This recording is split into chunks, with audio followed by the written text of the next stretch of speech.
Hello and welcome to Firstpost Spotlight, where we bring you stories that matter to you from all across the world. From breaking news to the day's biggest controversies, we shed light on issues that shape our world.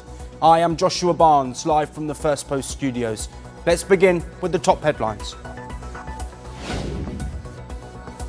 In Bangladesh, the interim government seeks the death penalty for former Prime Minister Sheikh Hasina, accusing her of crimes against humanity over last year's anti-government protests. Russia says its oil exports to India are important to safeguard New Delhi's interests in a volatile energy market. Russia's envoy to India says Moscow will continue discussing cooperation with New Delhi regarding oil and gas. India hosts Sri Lanka's Prime Minister in New Delhi. External Affairs Minister S. Jaishankar discusses New Delhi's continued support to Colombo for strengthening cooperation in education and capacity building. Israel's Prime Minister Benjamin Netanyahu says the fight against Hamas isn't over, vowing to bring back the remains of hostages still in Gaza. 19 deceased hostages are still unaccounted for. And France's Prime Minister survives 2 no-confidence votes just days after unveiling his new government and putting President Macron's 2023 pension reform on hold.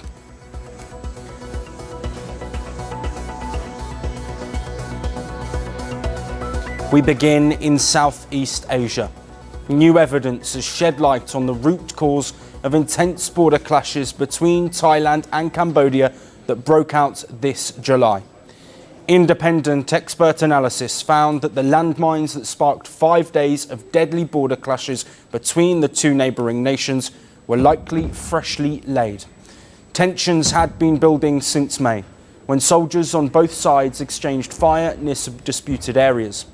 But what escalated the situation into a full-blown armed conflict involving artillery, missile strikes, airstrikes, and the death of at least 30 people were 2 landmine incidents near the border. On July the 16th, a Thai soldier lost his leg after stepping on a landmine during a patrol near the border. Then, on July the 23rd, a second Thai soldier lost his leg in an explosion from a mine. 4 others were injured. The mine in question was reportedly a PMN-2, a Soviet-era anti-personnel mine. Thailand accused Cambodia of planting new mines and of violating the Ottawa Convention, which prohibits the use, stockpiling, production and transfer of anti-personnel mines. However, Cambodia denied the accusations. After the first incident at Chon Bak on July 16th, we have been notified from various units along the front on a more regular basis on the discovery of the PMN-2 mines. I think about it all the time. It's a life experience not worth remembering, but it's an indication that the opponent did sneak into the area and planted these mines and that they have violated the Ottawa Convention. We were there, and it was the truth of what we thought at first were just rumors. While Thailand's military carried out demining operations along the border, collecting photos and videos of recovered PMN-2 mines, Thai authorities say their investigations found the mines were newly planted. Independent UK-based experts contacted by news agency Reuters have also confirmed they were freshly laid. According to experts, the mine showed no signs of aging. The rubber disc appeared clean and shiny, and the gaps had not accumulated dirt. But they could not determine who planted them. The legacy minefield there would have been a barrier minefield.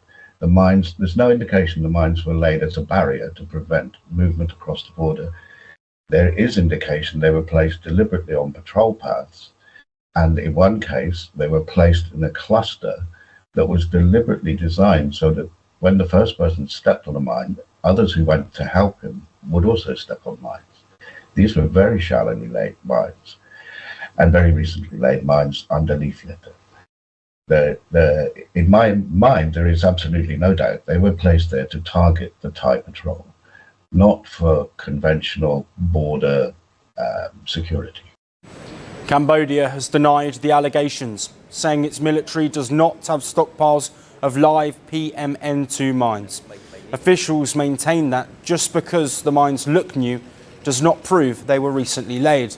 They argue that environmental factors like flooding or soil shifts can make old mines appear fresh.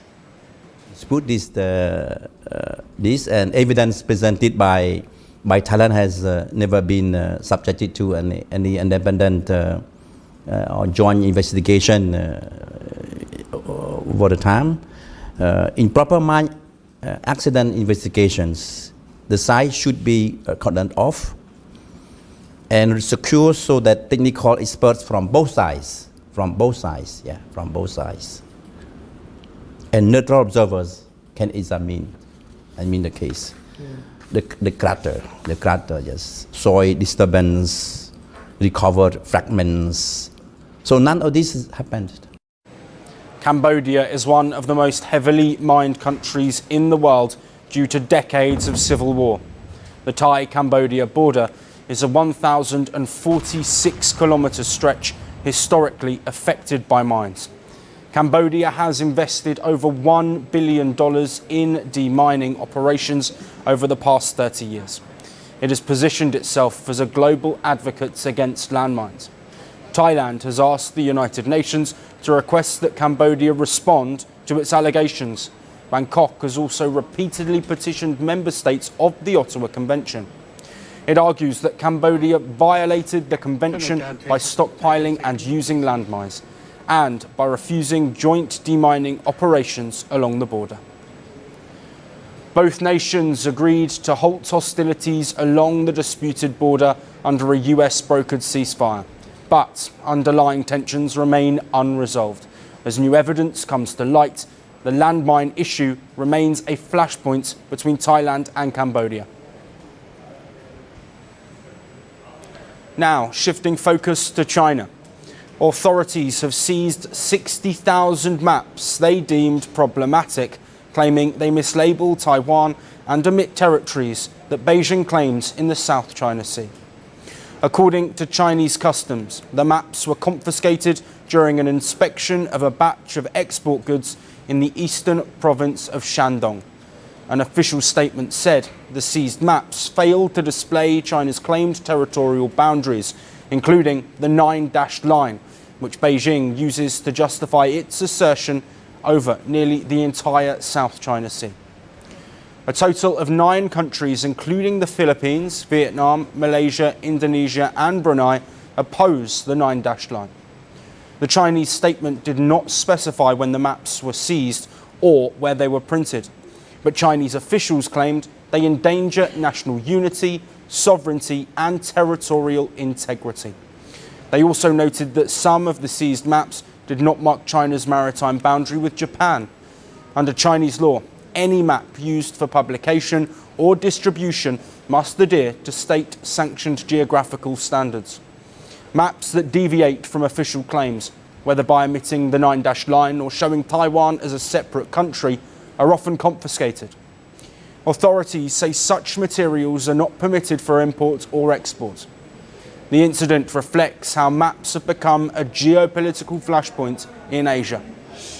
China claims the self-ruled island of Taiwan as part of its own territory and has said it will not rule out using force to bring it under its control. It also claims nearly the entire South China Sea. However, a 2016 international tribunal ruling found that Beijing's assertion has no legal basis. To assert its maritime claims, China has been accused of stepping up its aggression across the region, especially against the Philippines. Manila has repeatedly accused Beijing of dangerous maneuvers in the West Philippine Sea, including ramming Filipino vessels and obstructing their missions by firing water cannons. And this is not the first time maps or symbols have sparked controversy. In March, police in Vietnam investigated a Chinese tea brand after its online map displayed the 9-dashed line. In the same month, Chinese-made toys called Baby 3 dolls were removed from Vietnamese stores over a facial mark that resembled the same disputed line. China's government has repeatedly warned that problematic maps can confuse the public and threaten national security, underlining how even geography itself has become a tool of state power. As Beijing tightens its grip on how its territory is depicted, this case underscores just how politically charged a simple map can be, especially in a region where lines on paper carry the weight of history, nationalism, and dispute. Shifting focus now to the United States. Buying a home in the US has long been a challenge for immigrants, and recent policy changes under President Donald Trump and rising housing costs are making it now even harder. New data shows that the number of federal mortgages granted to non-permanent residents, including H-1B visa holders, has dropped to almost zero as of August. The decline follows a series of swift policy moves from the White House. Earlier this year, President Trump signed an executive order ending what he called taxpayer subsidization of open borders. Following this, the Federal Housing Administration limited its government-backed loans to only US citizens and lawful permanent residents.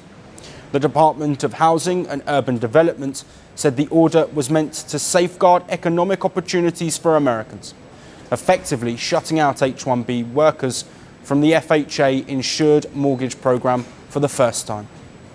Since then, the share of non-permanent residents in FHA loan volumes has nosedived, from over 6% in April to less than 1% in June, and near zero by August, the lowest level since 2018. And the worst hit group of immigrants? Indians.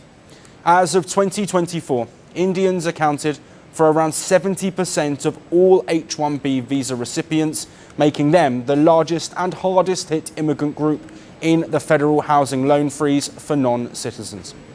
Locked out of federally insured loans, H-1B holders are now being forced towards conventional mortgages. Such loans demand high credit scores, long-term US income records, and stable residency status, a near impossible combination for temporary work visa holders. The tightening of immigration rules is now spilling into the American economy itself. Experts say the policy shift has drained a whole segment of buyers from the housing markets, especially in cities like San Jose, Austin, and Seattle, where Indian tech workers once drove the suburban demand. Reports say the federal lending ban on non-citizen groups like the H-1B visa holders is squeezing entry-level home buying in key housing markets already struggling with weak sales and excess supply. And all this comes amid a wider shake-up of the H-1B program itself. Last month, President Trump signed a proclamation imposing a one-time $100,000 application fee for new H-1B visas. The US Commerce Secretary has warned of significant changes in the H-1B system in the coming future, arguing that the era of inexpensive tech consultants coming in and bringing families is over. Alongside the fee hike is Project Firewall, a new Labour Department initiative to investigate employers, penalise violators, and ensure highly skilled jobs goes to Americans first. Together, these measures mark a broader squeeze on foreign professionals, especially Indians. As Washington tightens the rules around work, wages, and where immigrants can live, a new reality is setting in for those on temporary visas. For H-1B holders, many of them Indian engineers, coders, and researchers, the road to home ownership is no longer paved with possibility, but with policy. On to our last story. Typically, HR teams are the ones carrying out unpopular tasks like layoffs or pay cuts. But this time, at Amazon, they might be on the receiving end. Amazon is planning to cut 15% of its human resources staff. This is according to a report by Fortune, which cited sources familiar with the matter. The decision is part of a strategic restructuring focused on artificial intelligence and cloud operations. Amazon's HR department is internally known as the People Experience and Technology, or PXT team. It includes over 10,000 employees worldwide. This, including recruiters, technology staff, and other traditional HR roles. The report did not clarify exactly how many employees will be affected or when. Amazon has conducted smaller rounds of layoffs over the past few months. In August, around 110 roles were reportedly cut in Amazon's Wondery podcast division, which was shut down as part of restructuring. In July, several hundred employees from Amazon Web Services were laid off. In May, 100 jobs were cut from the Devices and Services unit. The report suggests Amazon is looking to reduce its corporate workforce as AI increases efficiency. The company is expected to spend over $100 billion this year alone building out cloud and AI data centers. CEO Andy Jassy, who previously oversaw Amazon's largest wave of job cuts between 2022 and 2023, which involved over 27,000 roles, has been clear about AI's role in reshaping the company. In June, he informed staff that AI tools would gradually reduce the need for certain corporate roles. He also warned that not everyone would be accommodated for during these changes. Amazon's potential layoffs come as many global companies have announced job cuts this year. In the very latest, Swiss food giant Nestlé will eliminate 16,000 jobs worldwide over the next 2 years. Indian IT giant TCS is cutting nearly 12,000 employees, around 2% of its global workforce. Accenture has announced more than 11,000 layoffs globally. Salesforce has cut 4,000 customer support staff. Meta and Microsoft have also reduced their workforce this year. The rise of AI is seen as a big driver of these layoffs, especially among tech giants. Businesses are restructuring to align with AI-powered tools, automating roles in multiple departments, including HR. Customer support and software development are also being impacted. So while AI might boost efficiency, it's also trimming jobs, showing just how deep it is impacting workplaces globally. That's all we have on the show today. We will see you again tomorrow at the same time. Until then, thank you for watching. From breaking news to the day's biggest controversies, shedding light on the world's top headlines, detailed analysis on the stories that matter the most to you. Catch it all on Spotlight at 6 p.m. India time and 12:30 GMT, only on Firstpost.